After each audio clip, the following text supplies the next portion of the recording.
All right. What's up, Jimmy?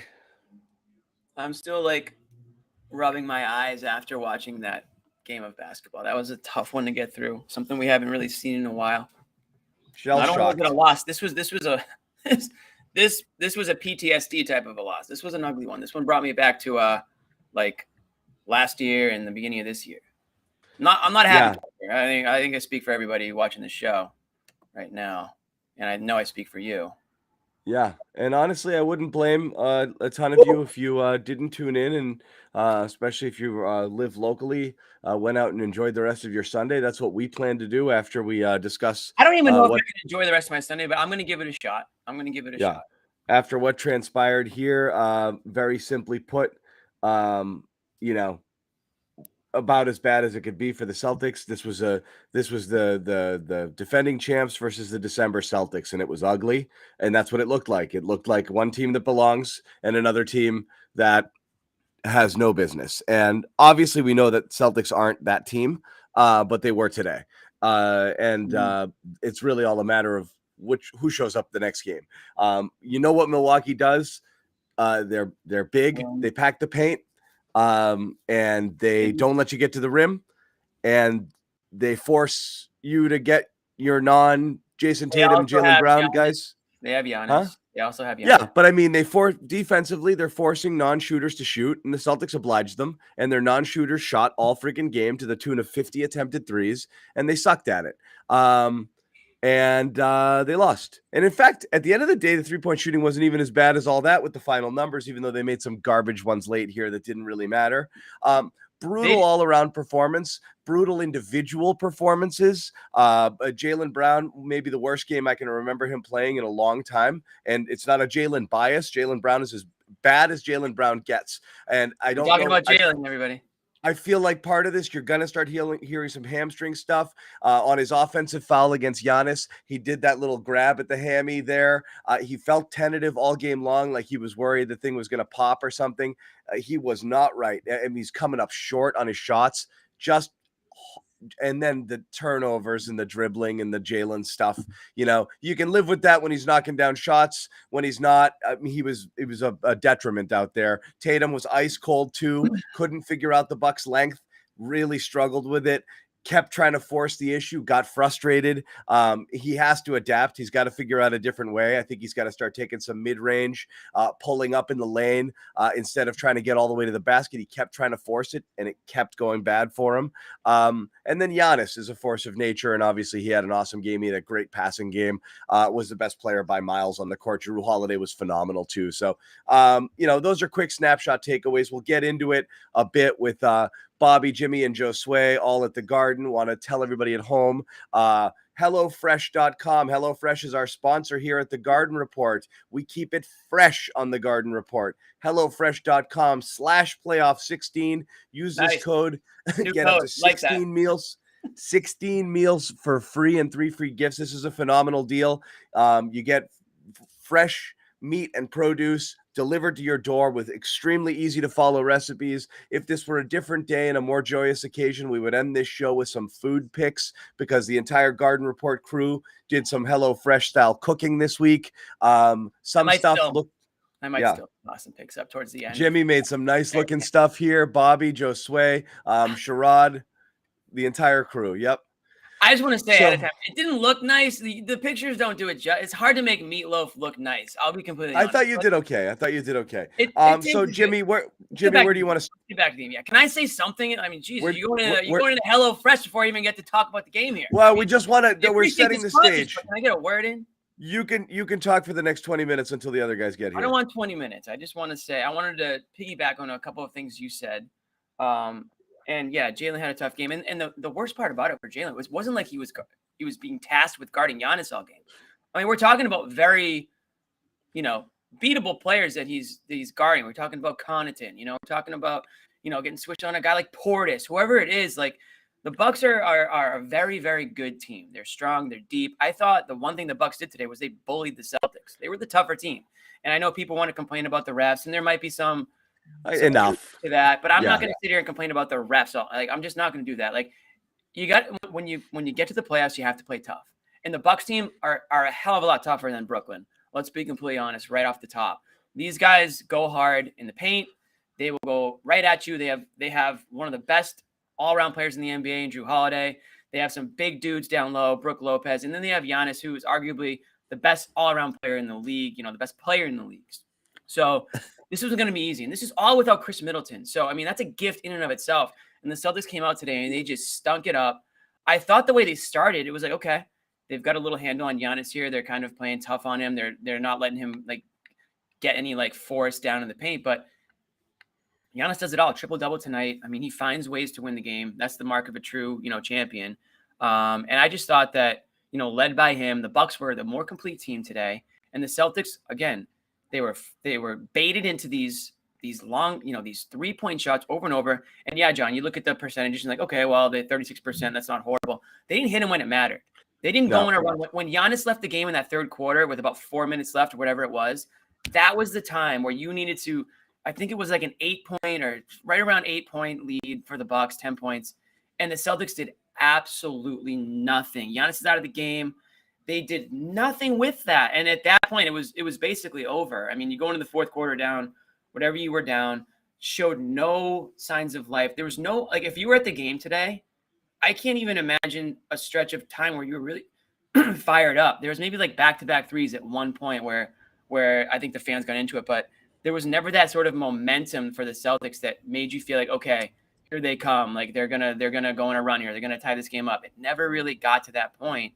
And the Bucks are too good of a team. They're too well coached, too veteran savvy to blow a game like that, especially when you're playing against a team like the Celtics that just weren't on today. This was not a Celtics team that we saw. They got in round one towards the end of this season. They got punked. Literally, I mean, that's the best way to put it. And I say that sometimes I feel like I say that a lot, but today it felt like they got flat out got punked. They got out physical. They got out executed. The things that they were doing well and the things they were doing with other teams. They fall back into some traps there with the ref. By the way, and again, we can talk about the ref stuff and it getting into people's heads. I don't think it's as big a deal as people will make it out to be. But the difference between look at Giannis. Giannis draws contact on every single play he goes to the basket, and yeah, he gets a lot of calls, but he did not get a lot of calls in the first half, and he was turning the ball over, and they were playing him very, very physically, and he never turned around and barked at the ref a single freaking time. So it's just a difference in how you handle it and whether or not you let it get to you and understand this is the kind of game it's going to be. Sherrod, will give you your kind of first takeaway. A lot not to like, but what kind of stood out to you here? You guys can hear me okay? Yep. Okay, great. A couple things. First and foremost, the level of physicality, it was not even close. I mean, Milwaukee was the tougher, mentally, physically playing team in this game. That to me, that's a given. The other thing was I didn't think the Celtics made any type of legitimate adjustments throughout the game. Ever. It was as if that they kind of it's almost as if they put this thing in autopilot and just said whatever the hell happens is going to happen. I didn't see Jaylen Brown play with the kind of fire that we've seen him deliver. I didn't see Jason Tatum had a couple of moments, but nothing that you really felt as though was anything more than just a flicker.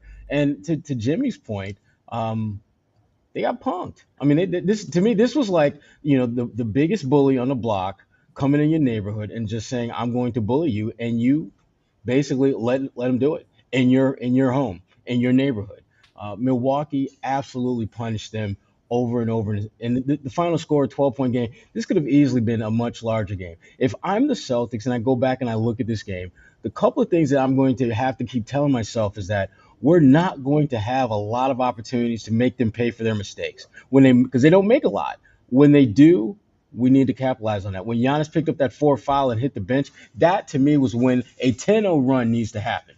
Right. And that just never happened. And we're talking about the shortcomings of the Celtics, but credit Milwaukee. I mean, they showed why they're the defending NBA champion. I mean, this was a mentally tough game that they came in here and they outperformed the Celtics on every metric.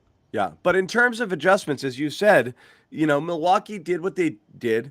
And they dared, they keep their bigs home. They pack the paint. and they dare you to, and they'll give away 3-pointers to certain shooters, particularly ones above the break. They'll give you those. And so they want you to get beaten by Smart and by Horford and by Grant and whatnot. And the Celtics obliged them, and they just kept doing it. Because I think they did get frustrated because they had a difficult time getting to the paint, but they never really adjusted. They never worked on anything kind of more in the mid-range or any sort of kind of floater game, attacking the middle a little bit, pull-ups during drop coverage on pick and rolls. And again, they weren't switching as much here, and Jrue was kind of staying with his man at the top of the key. But they just kind of played their game. They did what Milwaukee wanted, which was, I'm going to put the ball in the hands of my, non-scoring players and see if those guys can beat you. And this was one of those games where they couldn't. See, I thought that there were opportunities where they could have finished at the rim, and they elected to just dribble, drive. It was in their head a little bit. It was totally in their head, and it was in their head even when Giannis wasn't patrolling the paint. It was in their head. I mean, if you beat your guy off the dribble and you've got Grayson Allen the only thing between you and the damn rim, what the hell are you kicking it out to Al Horford for? Shoot over his little ass. That was the thing that bothered me really more than anything else about this game. There were clear and undeniable opportunities for them to get points in the paint that Giannis just couldn't cover that ground. Or if he did try to make a play, more likely than not, he would have been called for a foul because he would have had to have covered a lot of ground in no time. I just think that the Celtics didn't take advantage of the opportunities that Milwaukee gave them. And hopefully when they go back and look at the film, they'll realize this. And rather than just attacking the rim to kick out for a three, they'll actually look to score every now and then. What was wrong with Jaylen in your mind? Is there anything physical? I couldn't tell because he wasn't aggressive enough for me to figure out if it was a physical thing. I mean, he had matchups, I thought, throughout this game that because he's going to have that matchup, right? Yeah. I mean, when he was guarded by the Carter kid, when Grayson Allen was on him, those are matchups where Jaylen, if you could get him the ball in the middle of the paint, which he had the ball there a few possessions, just shoot over the top of those guys is all you got to really do. And that's the thing, John, to your point, that they really need to look at is not so much layups and 3-pointers, but all that real estate in between. Because I thought if they're looking for an example of what that looks like, pay attention to what Jrue Holiday did all game long. He was absolutely on point about knowing when to pull up for the three, when to take 2 or 3 steps in and pull up for the mid-range, or when to go to the cup. He kept them off balance the entire game by mixing in all 3 levels. And the Celtics, they never countered that or, frankly, came up with their own version of that. Yeah, that is the facts, my dog. That is true. How much of what happened here in this game with this team is emblematic of, how do you think a lot of the series is going to go? And how much of it was just, okay, maybe they got punched in the mouth and they weren't fully ready for it? Well, I think it's a little bit of both. Go ahead, Jimmy. No, I mean, I was going to let you go, Sherrod, but I mean, I'm very interested to see what adjustments the Celtics make here. And this is game 2 is going to be the biggest game of Ime's career, obviously. But he's got to look at the film here and say, okay, what did the Bucks do to bait us into these threes, to force us into making some tough shots at the rim? And how is he going to adjust from that? Because it felt like, I'm not going to say it was out-coached tonight, but it felt like the Bucks came in with a game plan and executed it to perfection. Maybe it started off a little bit slow, but they came around in that late in the first. And then after that, it was the Bucks kind of instilling their will this game. I didn't feel like the Celtics ever got into a flow. It felt like, it looked like they were always playing from behind. I think they kind of lost sight of what's gotten them to this point. The ball movement wasn't there. Like I said, the Bucks were playing back, almost daring them to shoot threes. And, John talked about it off the top. Jaylen Brown's shot was off today. And I know, Sherrod, you talked about it as well. Pritchard was off today. I mean, he was super cold to start that fourth quarter. And, by the time Tatum ended up starting to hit some baskets, they were already behind and, he wasn't enough to get it started. We didn't even talk about Marcus Smart's injury. I mean, you guys saw, I don't know if you saw actually, Sherrod, because you're at the game, but they showed on the television Marcus Smart in the tunnel limping like pretty badly, hobbling, I guess you could call it, in the tunnel. I mean, he's banged up. I mean, that right quad contusion looks to be like something like, I don't know what they're going to be able to do over the next game. 2 is in 2 days. I mean, so there's only so much they can do to get that right. Then they've got a nice little break before game 3. Hopefully he can be more of himself there. But I mean, he's obviously banged up. That shoulder injury was scary. I'm glad it was just a stinger. I feel like once Rob left, I didn't even remember seeing Rob after he left the game. I mean, He came, yeah, he came came back back. in, but He came right back in. I know yeah. he did, but he was not effective. I didn't think it was a great second half for him. No, I after he came back in, Jimmy, there was a dribble drive into the paint, and it was just basically He got the blocked. ball handler, Rob, and the rim, and Rob didn't jump. And I Yeah. thought that was really telling because this was like basically one of the Milwaukee guards. So it's not like you got Giannis where you can jump and still get scored on. You had a freaking 6'3" guard that you didn't even jump for, which told me he was probably more hurt. But to your point about Marcus, I was told before he went out to start the third quarter that quad injury was the one that they were more concerned with than the shoulder, because there seemed to be more soreness there than there was soreness with the shoulder, and that's a scary thing. To your point, Jimmy, the fact that there's such a quick turnaround for game two. Right. You're not going to have the benefit of getting that extra day of nothing. So I'm a little nervous about his availability for game two. I know he's going to do everything he can to be out there, but I just wonder, big picture, and by big picture I mean the 7-game series, would it be better off to sit him in that game and just have him get? You can't down 1-0. I can't afford to. I mean, maybe he doesn't play 40 minutes, but like they are too thin at that position to sit him. Like, very obvious. It's just it's a very, very tough situation. And I mean, listen, he's gonna get some rest tomorrow. I'm sure they'll be getting massages 24/7 and try to get that back to where it needs to be to play. And Marcus Smart's not gonna sit out. I mean, his leg would have to be broken for him to sit out at this stage. So I'm not concerned about that. But to your point, Sherrod, when he does play, if he's playing at 60% or something like that, and he's not as active or as pesky on defense, he's not taking the charges, he's a little hesitant to get contact, or the Bucks are going hard at him. I mean, they were backing him down today, or trying to. They were physical. The Bucks are a very physical team. Jrue Holiday does not get enough. As good as Jrue Holiday is, I'm telling you, and all the awards he wins, I still think he doesn't get enough credit, because I agree. People forget that he was not that long ago. He was an all-star, and he's been playing at a level that, when you look at his numbers, are pretty damn close to what they were when he was officially an all-star. He just understands how to play the game. I mean, he can defend multiple positions. He can knock down threes. He can shoot the floater. He can score at all three main levels. Yeah. And you don't have to call a bunch of plays for him to be impactful. And you rarely see him try to be more than he is. There's very little that he does that feels out of place. He's just a smart player. And that's why, not having Chris Middleton certainly is a blow of sorts, but it means more Jrue Holiday. It means more Giannis handling the ball, which we can, as we saw today. I mean, triple-double, and it was a pretty damn easy-going triple-double. I know. I mean, he was in trouble. In fact, trouble, and he still did it. Yeah. I mean, it seemed like the points were harder for him to come by than the damn assists, because he was just finding guys in rhythm on the wings, in the corners, at the basket. I mean, he absolutely shredded the Celtics defense. Yeah, he did. I mean, this is the first obvious loss for the Celtics in the playoffs. This is a humbling type of loss. These guys need to be really thinking about how they played today and what this loss really feels like, because they went 4-0 against Philly, and it was a closer series than 4-0, but this is by far the biggest test that these guys have faced as a team, and it's the beginning of a huge battle.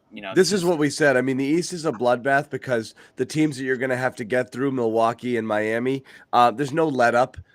They play hard, they play defense, they execute.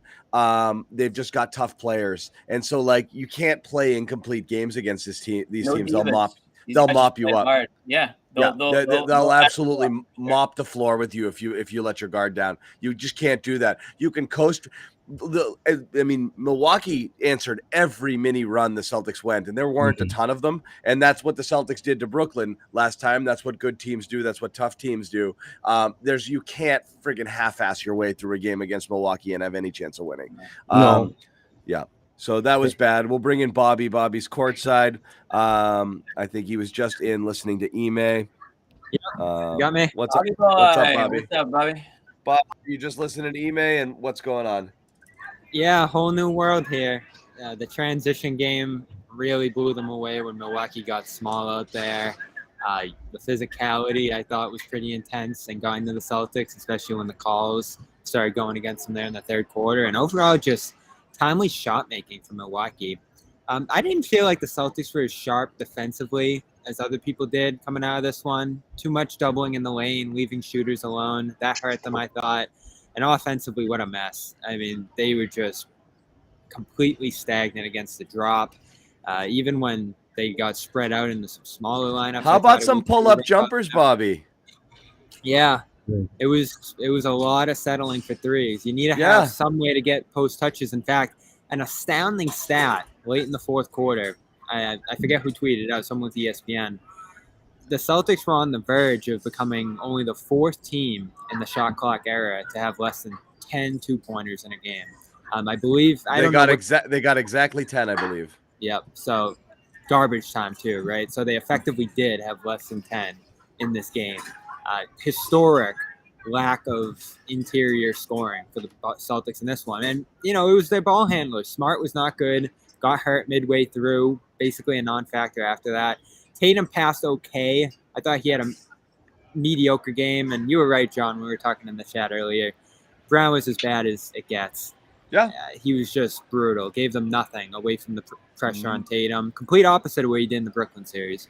Yeah, I don't know what was going on there. And again, I asked Sherrod, and I'll ask you and Josue because you're there and you're watching the game as well. I know I saw the cameras caught it briefly on the charge against Giannis after he got the whistle, got blown.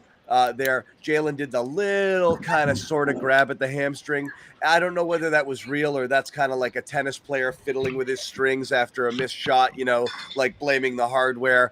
I don't know if he went there just as like an excuse or it was bothering him. I mean, but he airballed like a 10-footer in the lane. That was brutal. The little baby hook there, yeah. Oh my goodness gracious. He was short with stuff. He just looked off. And so, did he look physically? And I tweeted, I was like, not as an excuse. I was like, I get the feeling we're going to hear something about this after the game because he looked tentative and he looked bad. Yeah, I'm with you, John. I was picking up on that too, especially on that play in particular. But sometimes I feel like players will sort of demonstrate that sort of behavior when they're out of it, and it's just one of those things. That was a great analogy, actually. The tennis player, the frustrated tennis player. Yeah. So I took it in more as that. But you look at the way the Milwaukee it didn't Bucks look like it was him. bugging him. He looked like he was moving all right to you. He looked like he was moving all right to me. I just felt like the Bucks were. I mean, did you see him get up? Oh my God! I mean, that was like he got on an elevator. That should be an indicator right there in the first quarter. When that happened. But, boom. Yeah. But so it's not that with the he hamstring. It's more. It's the explosion. It's the quickness. It's being decisive and assertive and being able to get by people. I think the Bucks just made him uncomfortable out there. Honestly, their defense was just everywhere. And you know what? They did the same thing. They were defending Tatum the same way the Celtics were defending Durant in the first round. And I thought that was a great opportunity for Jaylen to get going, but he just wasn't as aggressive, and he just couldn't seem to stop turning the ball over, one, and two, just find an offensive rhythm until that fourth quarter when he made a couple of 3-pointers, but it was too little, too late. Yeah. I was just going to say briefly on Jaylen. I mean, if he is actually hampered in any way, he needs to adjust his game. He can't force himself to play this.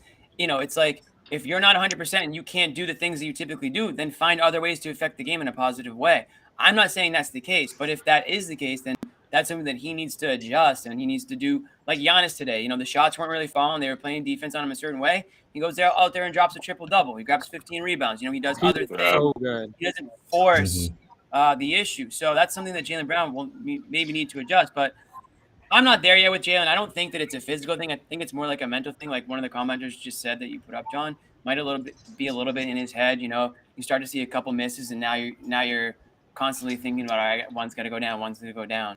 And there just wasn't enough help. Otherwise, Tatum didn't get hot until, later in the game either. Both those guys started cold today. You just can't have that. We've said all year, the team will only go as far. It's not breaking news. They're only going to go as far as those two guys are going to take them. We can go back and forth and who's the most important guy in this series and who's the, but it's Tatum and Brown. It was Tatum and Brown in the first series. Those guys led the way each and every game at bits and pieces.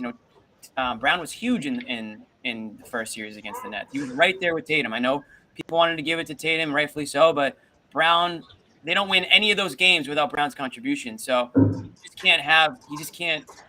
they can't afford to have him have a game like this. Well, to Josue's point, it was Milwaukee's defense. You got to give them credit. Lopez played one of his best defensive games I've ever seen. He was huge. Yeah, Giannis was filling that rotation, help side, block role. He obviously had that huge play, the borderline goaltending on Tatum. And Holiday was brilliant. I mean, Holiday might have been the most important player, either team, in this game. Created the separation in the third quarter there. Guarded Tatum at the point of attack, really disrupted a lot of the screen stuff that they were trying to do with Tatum up at the top.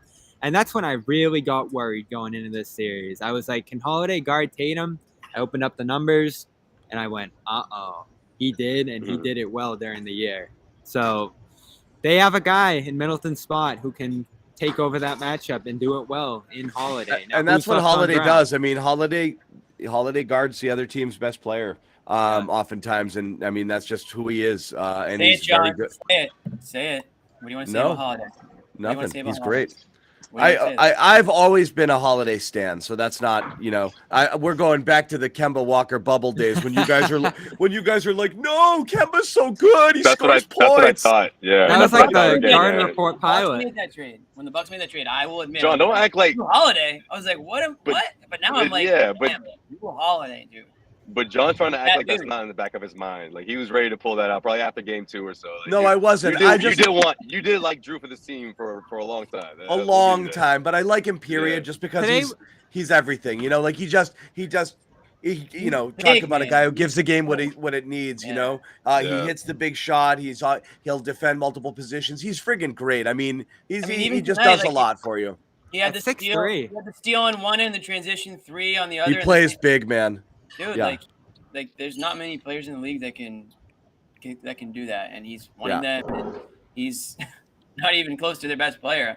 I mean, no offense to him, but they have Giannis. Like that's the craziness, and this is all without Chris Middleton. So we all make our predictions and like, oh, without Middleton, Celtics are gonna cruise. Now look at it, like it's way more than that. These guys. I didn't say they were gonna cruise, man. I know. I'm paraphrasing, but we all picked the Celtics, and some of us picked them.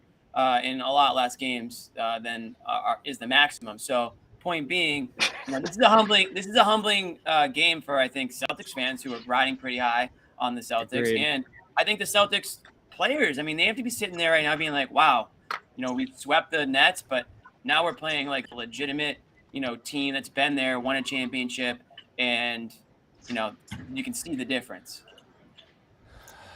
I'm terrified of the Bucks. They are so scary. Oh, yeah. Like they're gonna have to play exceptional, the Celtics, to win this series because Giannis is gonna take it from them. And this is what I said going in. He is just at peak, and I talked to Ime about this at practice this week. He had that experience last year as an assistant on the Nets, right? Guarding and scheming to stop Giannis in that series, and he did a pretty good job. I thought they handled Giannis well, the Nets did in that series. And Giannis still broke through at the end of every game and finished a lot of those, none more important than the Game 7 where he had a couple buckets in overtime. He's even better. That's what Ime told me. Like, he, as a passer, has gone to a new level.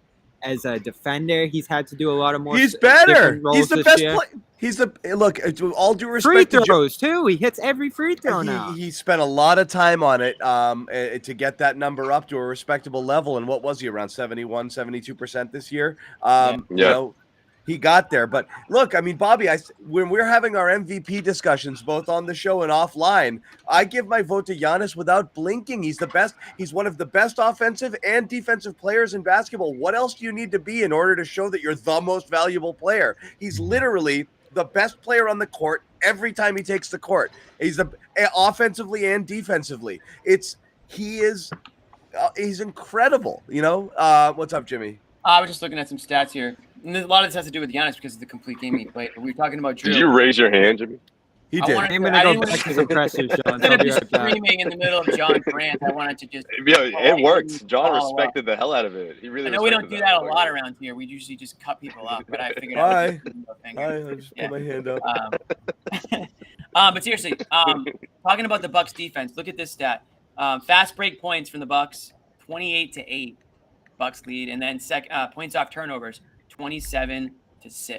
I mean, those are two huge discrepancies. Transition basketball, and I know we Bucks talked about transition defense was awesome. about the refs. I don't know if the Celtics were maybe a little slow to get back on defense after some calls that didn't go their way, but Bucks in transition today were lethal. I mean, they were pulling up from three. They were driving to the hoop.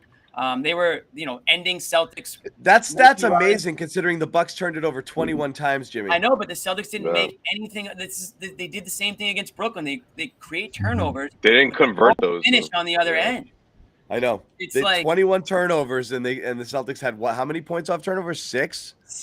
Like that's like impossible. Off of 21 turnovers. That's impossible. That's what impossibly are you doing low. after the turnover? What are you getting? They're like celebrating. High five, high five. They're like they're doing free throw high fives after the turnovers. It's hard not to a few of those need to go in. You expect to be in transition. There's the finishing at the rim tonight was abysmal, and that's why they chucked so many threes. And 36%, I think, or whatever it was, isn't horrible. But you got it. They hit. Wait, hold on. They hit 28 shots tonight. Hold on. They hit 28 shots. 18 were threes. So you had 10 shots that went in that weren't 3-pointers. Like, come on, you got to do better than that on the offensive end. I know the Bucks are a strong team defensively, but you've got to do better than that. You got to have some presence in the paint. There was no presence in the paint tonight. It was a tough one to watch from start to finish. Again, this is a Sunday ruiner for a lot of people. You just want to go out there and get some sun, and now you're just going to be thinking back on so many missed opportunities. Sunday ruiner. Yeah. Sunday ruiner. Hey Jimmy, how was the weekend? It was good until the Bucks ruined my Sunday. Sunday could have been elite. Sunday could have been elite. Raise your hand, all right? This way, I was just give me a little nod like that. Jimmy was definitely that kid who was like, when someone got a word in edgewise, he was like, "You didn't raise your hand though, Mr. Yeah. Teacher. In the back, like I'm in for 20 minutes. I had my hand up. In homeschool, even though he was the only student, he had to raise his hand every single time. Completely ignored in homeschool, and that's why I ended up in homeschool. I was getting no respect. Yes, Mr. Toscano. Mom, why do you have to call me Mr. Toscano? Are we not raising our hands this morning? Are we not raising our hands, Mr. Toscano? Mom!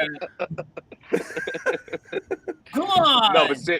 No, but really, guys. I mean, again, it's like what I said from the beginning. Like the Celtics were doing what the Bucks wanted them to do. And take those open shots. Now, look, my concern is, not guys like Tatum and Brown, because I think the law of averages will say that they'll make those open shots later on in this series. But what about the other guys? I mean, I thought Grant Williams had a good game. I thought offensively this team. I mean, look, to see them put on not even 90, less than 90 points. That's concerning for a team that averaged 104. Especially coming off this series against the Nets, they were putting up a lot of points even without Rob Williams. Just based off the defense alone and having those extra possessions, they have to convert on those extra possessions. They have to convert off of those turnovers, because once the Milwaukee Bucks go downhill, that's when they'll kill you. Like that's exactly what happened in the second half, and the Celtics just never made them pay. Look, they survived a lot of those Milwaukee runs, though. You give the Celtics credit for that, but you have to be able to punch back harder in that fourth quarter. It's kind of a conversation we've been revisiting all season long. Even when the Celtics turned into a good team, we always had to revisit this conversation every once in a while when it was fourth quarter, close game, and we needed to see them turn it up a notch, and they were just unable to do that. I felt like the Bucks capitalized on that. They really did their homework as well. The passing lanes, the way the Celtics, the way the Celtics rotate the ball. Milwaukee was ready for all of that. They just got their ass kicked. Plain and simple. Plain and simple. They played a team that came in with the right mentality, the right kind of edge, a championship edge, and the Celtics were never able to meet that head on. And they've got 48 hours to figure this out, because if they lose game 2, the series is over. They're not going to win 4. They're not going to win 4 out of 5. It's over. I don't really care how they want to slice and dice it up. You're not going to. Milwaukee's just too talented. They're too tough mentally, physically, to go down to lose 4 out of 5. So. Yeah, no, I mean that's fair. I think game 2 is a must-win. And listen, the Celtics. I haven't seen the line yet, but I would think that I would still think the Celtics would be favored in game 2, even after what we saw today, because they still have the. I mean, it's all going to hinge on Marcus Smart. Oh, you pissed off Sherrod, man! Look what you did. Yeah, peace, Sherrod. See you around, bro. No, but I'll be back. I just need a drink. All right. Yeah, get a drink. I'm trying to start stuff, Josue, before I come in. You look hard. That was a timely exit. It was a timely exit. He's like, oh, Jimmy's going on. All right, I'm gonna take a break here. I'm gonna go get a drink. There's nothing important I'm gonna miss. No, but going back to what I was saying is the Celtics, and I don't think there's any reason to panic yet. I think, listen, what do we think? The Celtics were gonna sweep the Bucks? Of course not. But I do think we all thought that they were gonna come out, play a little bit harder, more complete game today, and it was gonna be closer.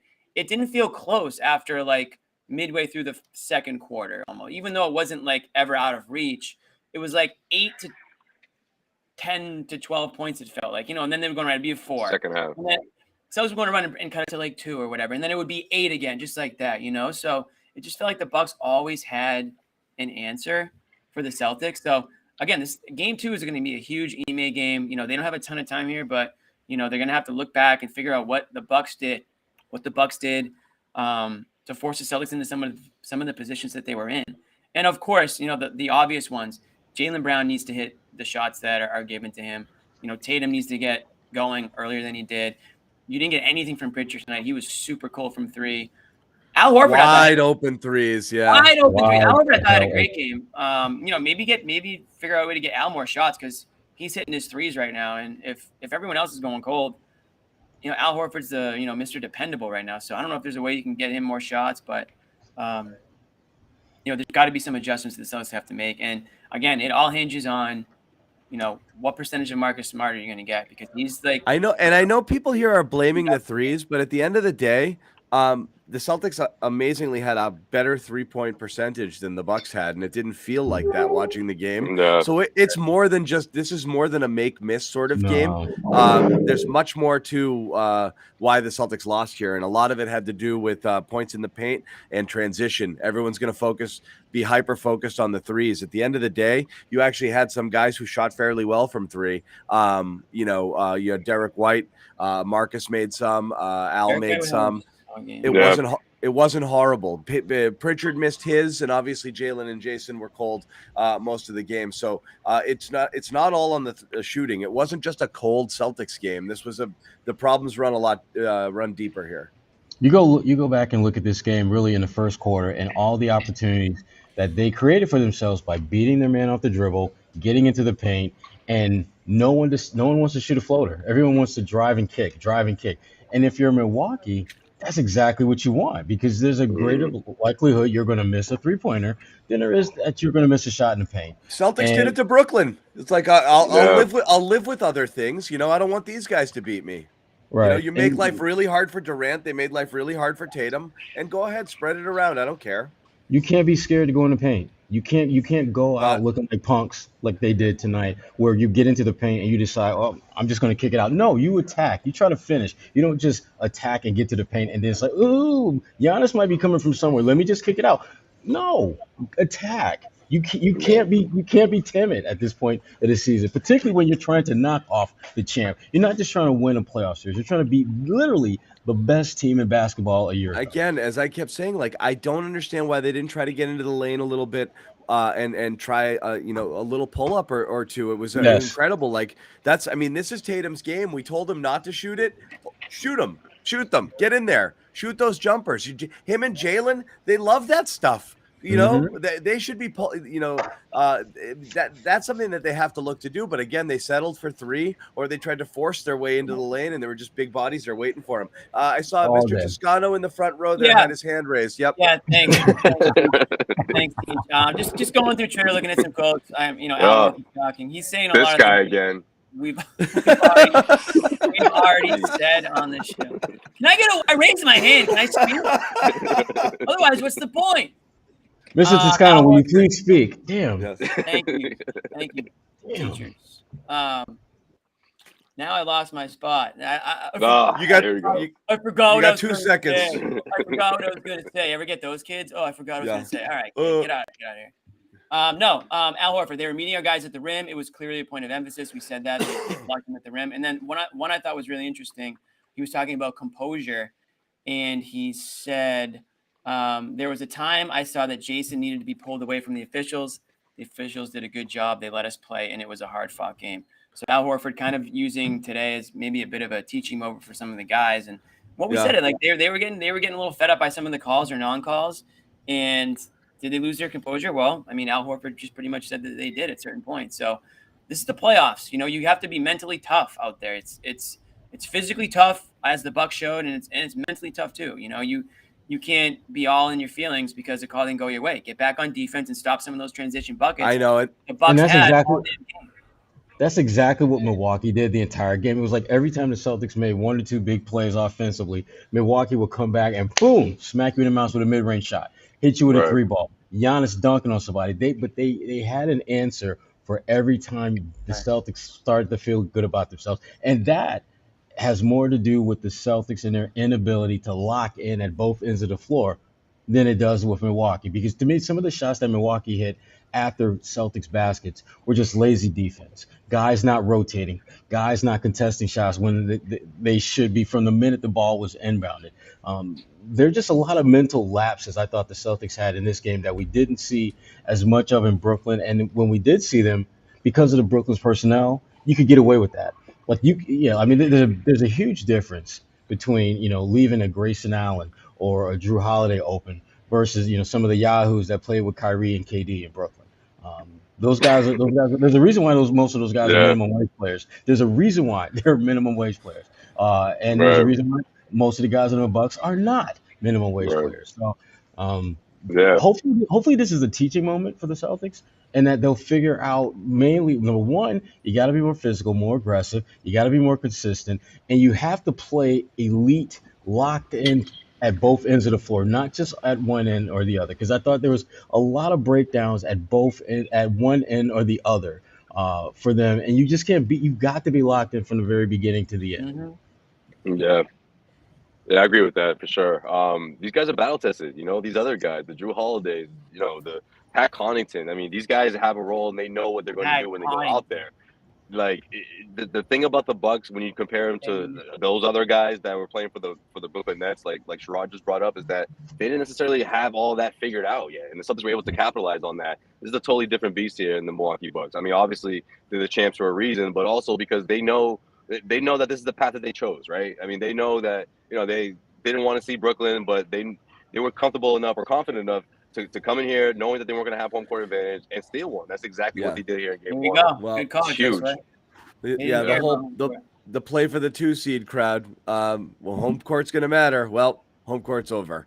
It's gone. That home court advantage is gone. Celtics can win in Milwaukee too, John. Relax. They can take that home court right just back. Jimmy. Right. Well, that's true, Jimmy. But until that happens, though, I mean, right now, home court has been flipped. Absolutely. That's series with 2 in a row at home to start. In this series, home court is irrelevant for either team because I think both teams can win on the other team's floor. It's a matter of who's playing mentally and physically tougher from one game to the next. Who's locked in? Who's playing with the kind of focus that you have to get from not just one game to the next, but from one series to the next.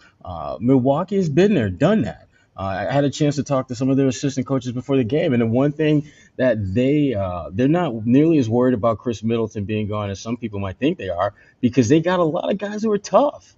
There are no punks on that team. As much as people want to say Grayson Allen, he's not. He's a tough, gritty guy. I thought they would miss Middleton as much. Don't bring Grayson Allen's name onto this show. Go on, Josh. No. I thought they'd miss him for the defense because I thought it would create mismatches because, again, Holiday would stick either Tatum or Brown on the perimeter, but then you'd be stuck with someone like a Wes Matthews on the other guy, or you'd have to force Giannis to come out from under the basket, to check Tatum. I thought Jaylen would have the miss. Yeah, I thought Jaylen would have a mismatch all game long and take advantage of it, and he didn't, and that was a big problem because that's – with Jrue on Tatum, that's kind of what you would expect to see, and it didn't happen. And that's where I thought they'd not having Middleton would hurt them, is kind of having that wing defender out there. I thought there would be matchups that they could exploit, and they didn't at all today. And a lot of that was because Jaylen was so friggin' bad. So what you need next game is you need first quarter Jaylen to show up badly. Kind of set the tone, because that'll put the Bucks on their heels and kind of make them rethink their lineups or their alignment. If whoever they put on, if it's Matthews is getting cooked here and Brown's taking advantage of that matchup, that'll force them to play a little bit differently. But it didn't happen today, so That was it. I mean, Bucks bench tonight. They did what they needed to do with Giannis out. I mean, Javon Carter plus 25 off the bench. That just breaks my heart. Damn. Should never happen. That's a crazy stat. Sherrod, you mentioned Grayson Allen. 11 points, 4 for 8 from the field. I mean, did we need to do? I can't stand Grayson Allen. He reminds me of King Joffrey on Game of Thrones. Like, I feel like he's just completely... Ted Cruz, but that's a good one too. He's King Joffrey to me. Every time I look at him, I just want to punch his face. He looks like Ted Cruz. Yeah, he does. But I mean, it's just like I can't imagine. He's just like a little squirmy worm. I just like. You would love it. You would love to have him. You would love him if you were in Boston. So stop it. I would. Stop. No, I wouldn't. You absolutely would. You love annoying people. I mean, Jimmy, it would be like literally looking in the mirror. I do gravitate towards annoying people. I wonder why that is. But blame it on homeschool. But really, though, the Bucks bunch tonight, they got it done, and like we mentioned, some players in the Celtics that just came up short tonight. So this is just a lopsided game, from almost start to finish. Again, the weird thing is the Celtics looked good off the start. Like that was the weird thing about it. They didn't come out flat, which is when we talk about last year's team or beginning of this year, like that was one of the things we hated about them is that they would go down early to start and then they'd have to come back from 20 points and then they'd fall short. But this wasn't that type of game. They actually went up early and Bucks just kind of turned on the Jets and the Celtics they just couldn't keep up. They got outclassed. Yeah. We've used every word in the dictionary tonight. Outclassed, out-hustled. Out-toughed. Punked. Everything any word you want to throw at it. And it feels like they feel the same way, listening to some of the quotes that are coming out here. And I'm sure Bobby and Josue are in the press rooms right now. Who has talked so far? You said Al and anyone else?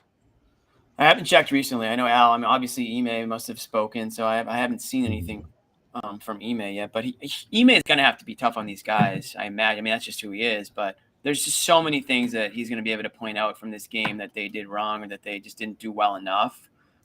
Where he's going to have a field day tomorrow. I mean, this isn't one of those. Again, we talked about they're playing again on Tuesday, so it's not like they're going to go hard tomorrow at practice. Like that's something that they'll do between games 2 and 3. Tomorrow's going to be a film day. Get in the film room. Ime is going to be up late tonight breaking down everything that they did wrong with the rest of the season. Look, bad offense made the Bucks' life easier. Absolutely, yeah. I mean, it's a chess match. Going into game 2, so I'm very interested to see what different things the Celtics are going to do to try to stop, and the Bucks are going to adjust too. It's not like they're going to go out there and do exactly, just play it back. I mean, they're a well-run organization, a well-coached team, so that's going to be very interesting to see. What transpires between now and game 2. Yep. No shortcuts, no days off. Celtics were off their game today, and you just can't do that against Milwaukee. It was a rough one. It's just, and again, so much of it came down to offensive execution. You said it, Jimmy. I actually thought they looked really connected on defense in the first part of the first half. They were turning Giannis over. They were really swarming him early, not letting him kind of get settled, not letting him get ahead of steam, which is always, makes him really hard to stop there when you do that. And it was looking good there for a little bit. I wasn't as concerned about the defense, even though it wasn't perfect. And yeah, they left some shooters open, and that's going to happen when you're helping over on Giannis and trying to, defend the paint a little bit. That's inevitable. I definitely think, some of their, they lost track of a few people. There were definitely a few breakdowns, but this one came down to offense. The offense was so friggin' bad, and it turned into points for Milwaukee the other way. It was just putrid.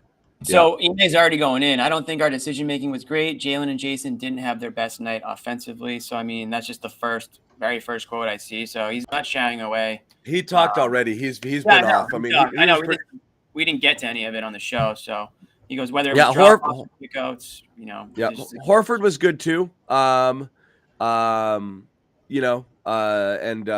He just basically kind of said the same stuff that they got humbled, and it happens, and that's that. It should hurt a little bit, said Al. There's levels to this. They were definitely on a different level tonight. It's not easy in the playoffs, and that's just kind of got to get ready for a fight. It looks like they just weren't fully ready for it. Ime said they need to find ways to play against their physicality. So that's another thing we said right off the top, that they were just – that physicality tonight was just completely one-sided. It just felt like the Celtics were getting pushed around. People in the chat are asking about the injuries. There's no hard updates here. Marcus was sore. Marcus was sore, and he said he was coming, but he was always planning on coming back in. I'm sure he's going to be frigging sore, and he'll have to ice it, and he's got to – whatever. He's got to – everyone's here gotten a Charlie horse on their thigh before. It hurts. You stiffen up. It's not awesome. It's all pain tolerance. He'll play. Whether it's Marcus, whether it's Jaylen Brown. I mean, but with Brown, it's more of a with Brown, I'm worried he's in his head, because the hamstring, you're always worried is the next stride going to be the one where I get that pop, and that's going to knock me out. And if it's in the back of your head, it's really hard to kind of play free, because you're always going to be going at about 70%, 75%. If you feel it tugging, you feel it pulling a little, it's like, is this the one that's going to let it? That's going to make it go. So if that was bugging him, and it's been bugging him, and it was in the back of his mind, I kind of get it. We haven't heard from Brown yet, so we don't have an injury update as far as that's concerned. Rob's balls are okay, I think. Yeah. John will let us know. John will let us know tomorrow. Yeah. Yeah. Rob's, got a bruised ding, but he'll be all right. Yeah, he'll be fine. Don't worry about that. Don't worry about him. Honestly, it could have been a lot worse. Seeing some of the.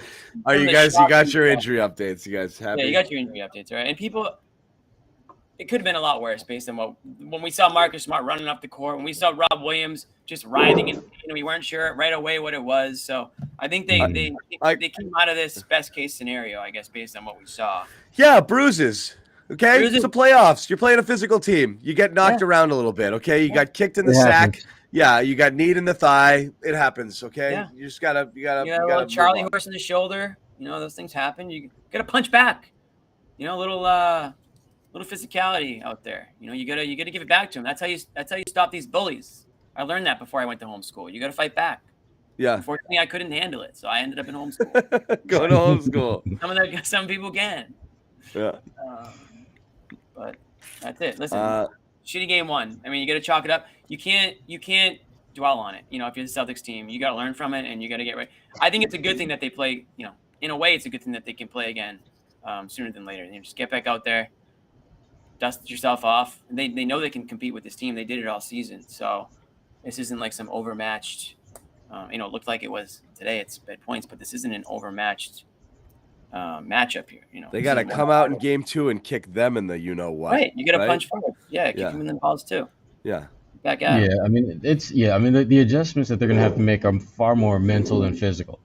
They have to come in with the right attitude, right mindset, that we're not going to allow them to just roll up in here and kick our ass. We actually have to deliver the first punch. Yeah.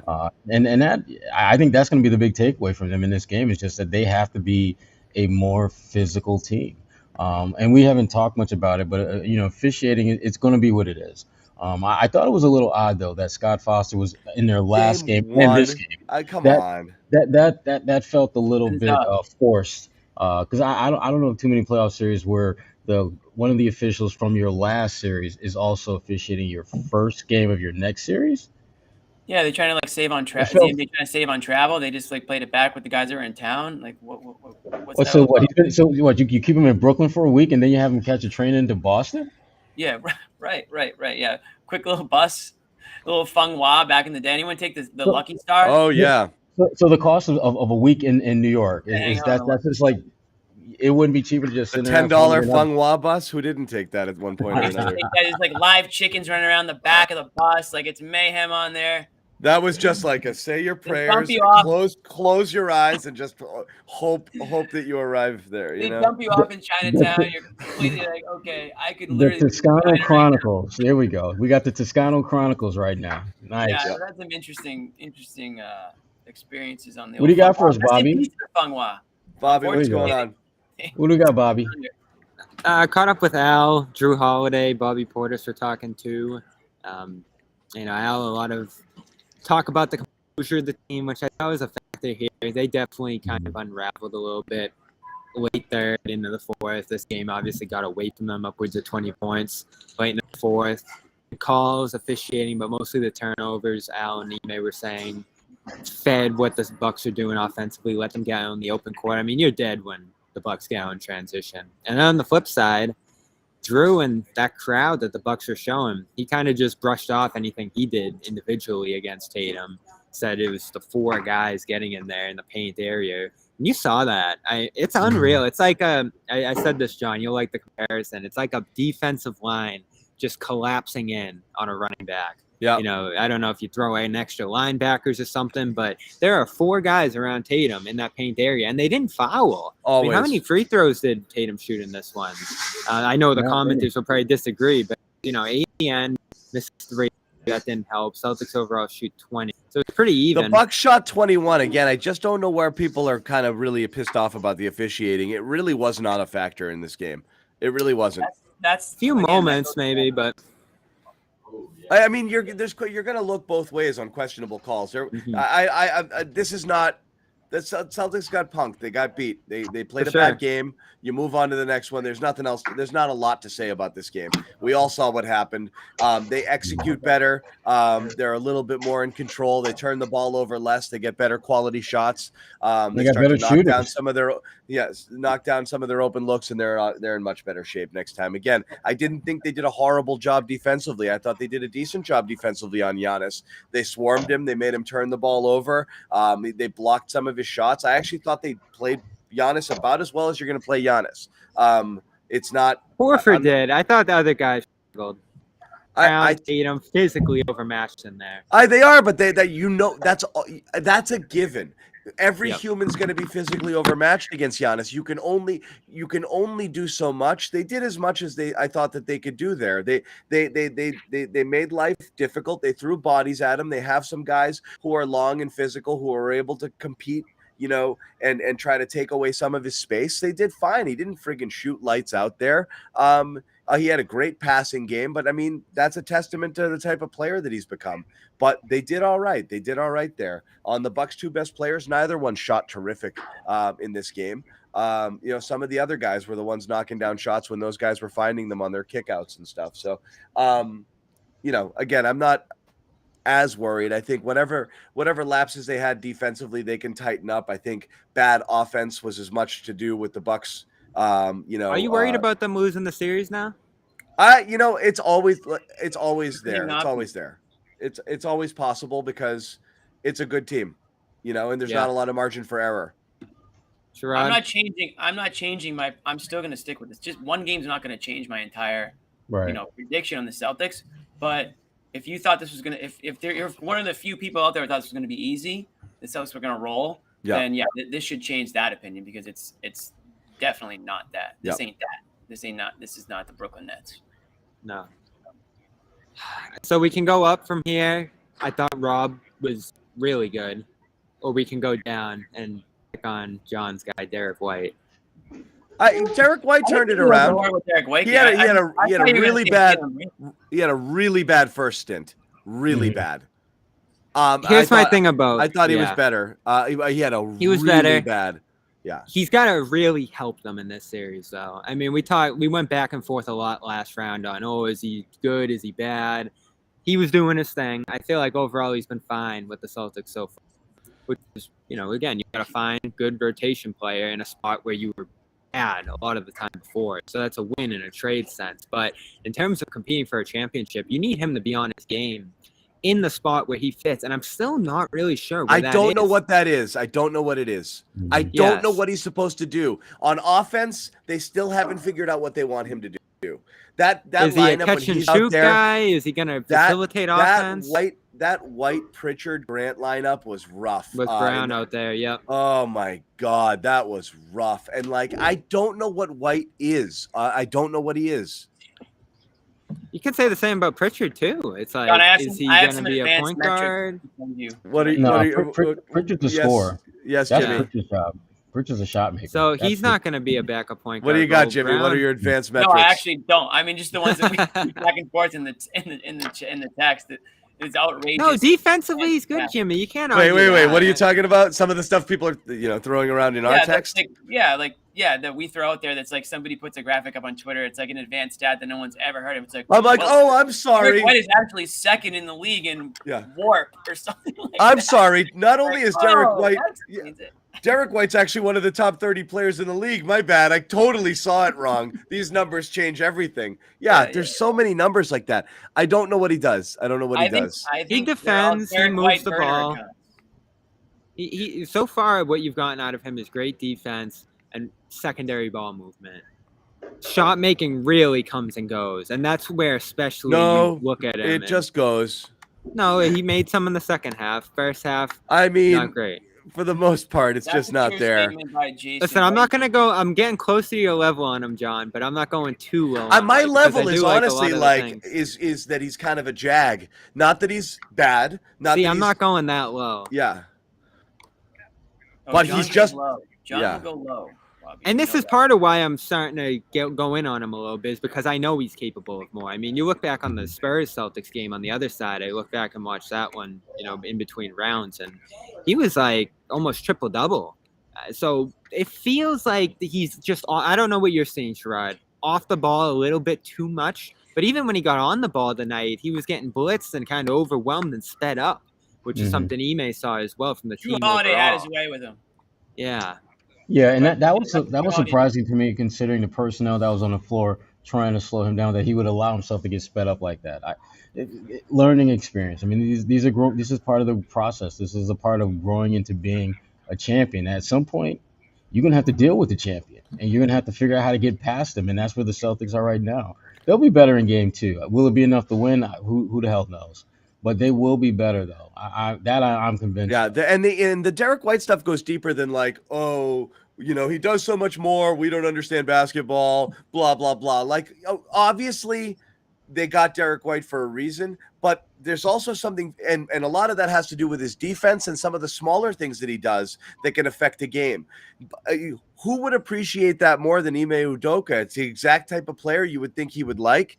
And right now, Derek White is struggling to crack 15 minutes in the last few games. And there's a reason behind it, because when he's out there, what's going on the court is bad. So I don't know if it's just they haven't found the right combos for him or whatever it is, or it's a rotation thing. But no matter what, it feels like they're suffering when he's out there. And that's a great question, John. Yeah, I didn't get the mic with Ime, but I'm curious how he feels about him. Ime's got a quick trigger with him, and he's not using him. We thought for sure when White got here, he was going to be a closer, okay? Yeah. That you would close with a single big and you would go with Smart, White, Tatum, and Brown and just make life really tough, have these four guys who can, defend the perimeter, one kind of big there. No team would be throwing two bigs out. You just thought that was the automatic closing lineup. It's not the case. White's not on the court late in games. He's getting a couple of stints, and that's about it. And that's and out. And I'm not saying he's lost faith, but whatever's happening in game is changing what he is changing Ime's usage of him. And I think it was 15 and 14 in the last two Brooklyn games as well. So he's just not right now. Ime's not seeing it either. Yeah. I mean, that's the most damning stat of all is time on the court. I mean, right. You're right, John. You nailed it. I mean, he's not earned Ime's trust to be on the court right now.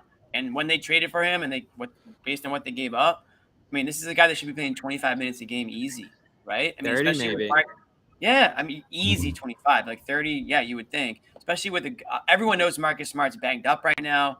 That everyone knows the Bucks really freaking bring it to you. They so 27 in the last Brooklyn game, but before that it was 13-14. So I missed one. Fine. Yeah. And all that aside, we're talking about this series now, and he played 16 today, which this is a game where you needed Derek White. You need him to give you 18 points and 6 rebounds and 5 assists.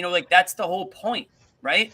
Like these are the games where if Brown is off, Derek White's supposed to step up and sort of take on that. And same with Marcus Smart if he's out of the game with an injury. I mean, that's the whole reason you brought in Derek White, isn't it? So especially Derek White didn't lose you the game tonight. He wasn't the worst player on the court, but he didn't do anything to win you the game either. So if that's the whole purpose of Derek White, he's going to take you from a close game, but you're losing to a close game and you're winning. And let's go this. What did Ime say what did Brad say, and what did Ime say? The company line on White when he got here was what? Perfect He does fit. everything well. He's going to do what? He's going to make who better? Oh, Brown Tatum. He's going to make the Jays better. That was a big thing. They talked about it over and over again. He's going to make the Jays better. And he hasn't done that. Has he done anything to make them better? Nothing. Bits and pieces. Not consistently, right. And so that's the thing is like whatever was envisioned for his role, for some reason it didn't fully take. Doesn't mean they're not going to figure out what to do with him next year. But right now, it's kind of jam him in there, see if he does some of those Derek White things, the things that you liked that made you, put together a package and trade for him, and just kind of, roll it out there and let him go. You saw it on literally night one, and then only a handful of times beyond that. He just hasn't looked like he fit. My last point on this before I'm going to go catch Jaylen. They need him because the Bucks are going small. And I'm kind of shocked out of this game that they weren't able to take greater advantage of that. Yeah. When Brook gets off the floor, it was actually more Lopez playing alone with Giannis off the floor than vice versa. But you had wings everywhere. There was a 4-guard Bucks lineup at one point. And that was really when you thought the Celtics and Tatum especially could get going. And the offense just never got off the ground. It was a lot of jump shooting. I actually just saw Tatum say that they felt like they got good shots and that the numbers shouldn't be as big of a deal, but they were settling. And you see Connaughton, you see Wes Matthews, you see these wings on the other side. Even Bobby Portis, who's big, but I don't feel like has the quickest feet. You should really be able to string together some baskets, attack mismatches, and White should be part of that too. That's what I thought would happen more. Guys up in those second units. Yeah. I mean, the Celtics killed the Bucks when they were big. The Celtics were the much better team. Smaller, it was the Bucks. Bobby, before you go, you got to tell us about your HelloFresh experience. It's been wheels turning in the house. I mean, the oven is just never off. This is a dream for me.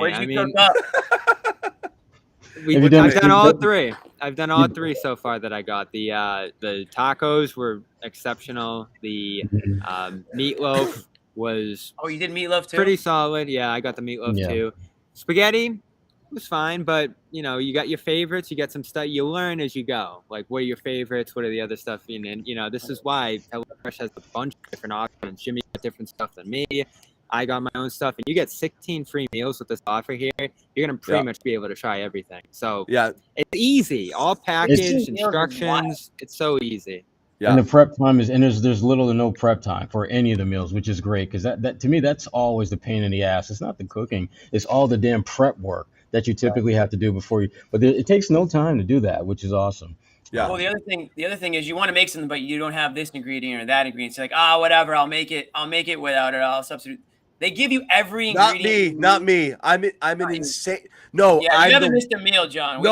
I'm the worst. If I'm missing one thing and I've got everything laid out on the counter, I'll be like, damn it, and I go get it. Oh, you don't have to do that with HelloFresh. I know. I can't live without it. I can't. It breaks my brain. I'm like, I'm not going to put all this effort in and not put this one thing in there. I'm not doing it. So I go to the store again. Yeah. But you don't have to do that with this. I know Bobby left, so I can't even show him. But I need to show the good people. This is a video. I don't know. Hopefully this. Can you hear this? Oh, that's the good stuff. I know it doesn't look great. This is Indian style chicken. It's like a chicken with curry and a bunch of other seasoning. This was so good. I actually, this is like kind of the finished product here. So you got your rice. It's a little blurry. Sorry. Yeah. With your rice, and your curry. Great. I did the meatloaf too. It's hard to make meatloaf look good, but they both tasted great. I have one left. So real quick, just telling everybody about it. Here's what you've got. It's 16 meals here if you use that promo code. And again, for those people who haven't used HelloFresh, you get the stuff delivered to your door. It's pre-packaged, portioned out with these really super easy to follow menu cards. And then you just whip it up. As Sherrod said, there's no chopping, there's no dicing. It's just done for you. And you just make it. And you've got 50, 60 different options that you can choose from. There's 50 weekly options here. So this is just such a no-brainer. If you like home-cooked meals, you just don't have the time for it. This is an amazing option. It's a really good deal. So again, if you can support our sponsor here, hit that URL, HelloFresh.com/playoffs16. Use the code playoffs16, up to 16 free meals and 3 gifts. So please go check that out, guys. Guys, final thoughts before we wrap it on this one, looking ahead to game 2 in terms of adjustments. What could they have done this game, or what do they need to do next game? Don't get punked. Be physical. Be the aggressor. Be the one that's initiating. Bring the fight to them, and don't just sit back and let them bring the fight to you, because we saw what happens when you do that. You get your ass kicked. So there it is. Yeah. Get mad. Get mad. Yeah, sure. I mean, I saw some people in the comments saying, put the hard hat on, Jimmy. Where's the hard hat? Listen, the hard hat only comes out when the Celtics go to work. It's as simple as that. You got to show up to work, hard hat on, lunch pail out, steel-toed boots on. And that's when the hard hat comes out post-game show. It won't make an appearance after a loss. I didn't think the Celtics played hard enough tonight. 10 two-point field goals is the second least amount in playoff history. A stat a buddy just sent me. So that goes to show you that the Celtics fell into the trap. The Bucks forced them to take threes or baited them into taking threes. They took them. And they didn't even shoot that horribly, but it's just not enough. It's not going to be enough to beat this Bucks team. You have to instill your will in them inside the three-point line. I don't care if that means 18-footers. And I know that might go against what the stat nerds say, but you got to take the shots where they give you the shots, not just pray for the three-pointer to fall and get lazy shooting that three. You got to instill some physicality, like Sherrod said, and score in multiple facets of the game. They have to change it up for game 2. Josue, what'd you pick up here in your interviews? We're wrapping it up here. So who'd you talk to? Any insights? It was just Jason Tatum. Jaylen Brown is he should be there soon, but it was just Tatum talking about what the Celtics didn't do. Making the right adjustment for game 2. He even said, "Look, the way I see it is we're gonna look at film, regroup, make adjustments, and come back and win." And it's that simple. I mean, he seemed pretty confident in it. John Corrales asked him about his thinking process. It was kind of a comedic moment. He talked about his thinking process of if what the Bucks anticipating is playing a part here, and him trying to do the opposite, or is he just going to do his game and not worry about that? Or throughout the course of the game, did he, start to second guess himself?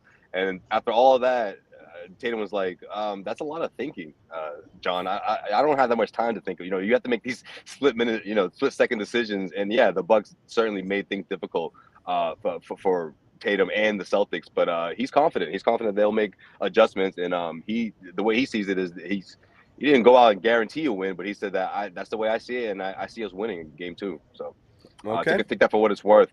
But to piggyback on what Jimmy was saying, when you guys were saying, just wrapping things up here, and final thoughts here going into game 2, I want to see some baseline action from guys like Marcus Smart. I want to see them try to make things difficult for the Bucks in the sense of them constantly working, whether that means constantly switching, keeping the defense on their toes. Like, I want to see more stuff, more plays designed for guys to get backdoor cuts in the middle, or in the paint rather, not just necessarily leaning on Tatum and Brown to create or for them to pass out the open shots, because again, that's what the Bucks want you to do. But at the same time, you have to find that healthy balance. I mean, Ime Udoka talked about he's not against guys taking open shots. If it's an open shot, take it. Like, he wants you guys, he wants the Celtics to continue to do that, but also be aggressive and make the Milwaukee Bucks defense work a bit. They'll make it so easy for them, and not using all the shot clock or not rotating the ball, especially in the second half when if the Celtics find themselves again down by double digits. They have to stay poised. They have to continue to stick with their game plan and stick with that throughout for 48 minutes. Okay, fair enough. I think Jaylen just stepped on. Yeah, I think this is as much as we want to say or anybody wants to hear about this game. This was a tough one to watch. Obviously, tough considering expectations of this team and kind of the vibe going in. So a humbling loss, but again, this is how it's going to be. There's no way this is going to be a cakewalk against a team like Milwaukee. So they're in a fight here. We'll see what happens. I'm going to game 2. I'm going to game 2. My first time at the Garden. I'm actually going as a fan. I don't have a press pass for this one. I just got tickets. Yep. I haven't been in the Garden since before COVID, so I'm hoping to bring a little good luck to the C's on Tuesday night. But will you bring your hard hat, Jimmy? Will you bring your hard hat? I'm bringing the hard hat. That may be too much. His boys are clowning him, Sherrod. He's not wearing that. People just come up to me and hit me on the head. That was the plan, Josue. That was the plan. I can't. I gotta go undercover. I don't want to have half the media. Yeah, all right. Ragging on me. Jimmy. Jimmy's going with the boys. It's a guys' night out. So I think it's gonna be me and my dad. Hopefully, we'll see if I can get him. Nice. Even stay better. up late, but all right, no. enjoy it. All right, if not, I'll go with you. All right. Later, nah, guys. Man, take your pops. Don't take this dude. Take your pops. All right. That's what I did when I went. I took my dad. That's what you do. You got to get the guy out. Got to get him out. All right, we're gonna wrap it, guys. He's the reason you do this, Jimmy. Don't forget that. All right, your dad's the reason you do this.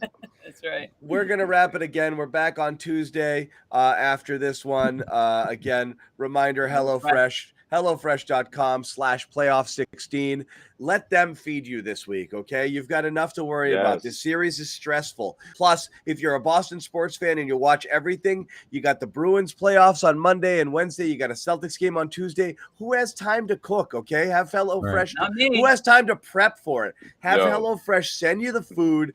You cook it in 15 minutes. You're sitting here with a hot plate of food in front of your TV watching the playoffs. It's going to be glorious. So HelloFresh.com/ invite a girl over. Playoff 16. Here we go, Jimmy. Here we go. No, I mean, look, you single guy. You want to invite a girl out, cook for you. Here we go, Jimmy. Nice full meal for her. She's gonna be thrilled. Here we go. And 5, 4, 3. Good night. Good night, all. Good night.